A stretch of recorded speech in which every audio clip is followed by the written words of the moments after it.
Les panneaux l'indiquent toujours, mais en pratique, la règle n'est plus vraiment respectée. Certains portent bien sûr le masque à la régulière, mais avec le temps, ils sont de moins en moins nombreux. Moi je trouve ça bien, mais il y en a très peu qui le respectent. Pour l'instant, c'est obligatoire dans les véhicules, mais pas en station, une mesure qui ne suscite plus l'adhésion des passagers rencontrés. C'est pas logique pour moi. C'est gênant, surtout qu'à l'extérieur, on met pas les masques.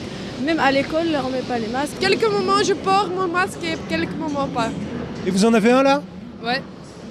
Même constat quelques mètres au-dessus, nombreux passagers l'ont laissé tomber. Pourtant, la STIB assure qu'elle fait toujours des contrôles, même s'il y a de moins en moins de PV enregistrés, environ 150 en janvier et février, plus que 80 en mars dernier. Je crois que même les contrôleurs, ils sont un peu compréhensibles eux-mêmes, parce qu'il y en a même, je ne vais pas mentir, il y a même des contrôleurs qui ne le portent pas.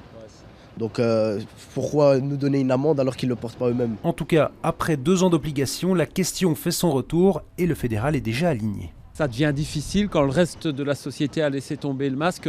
Toutes les autres activités, sauf dans les hôpitaux, sont autorisées sans masque. De dire on le conserve uniquement dans les transports en commun. Pour les personnes immunodéprimées, pour les personnes malades, il restera recommandé. Mais je pense qu'il est temps de sortir de cette obligation. Reste donc à convaincre les régions et les communautés lors du prochain Codeco, mais certains experts craignent cette mesure généralisée. C'est normal qu'on veuille le relâcher pour les jeunes, etc.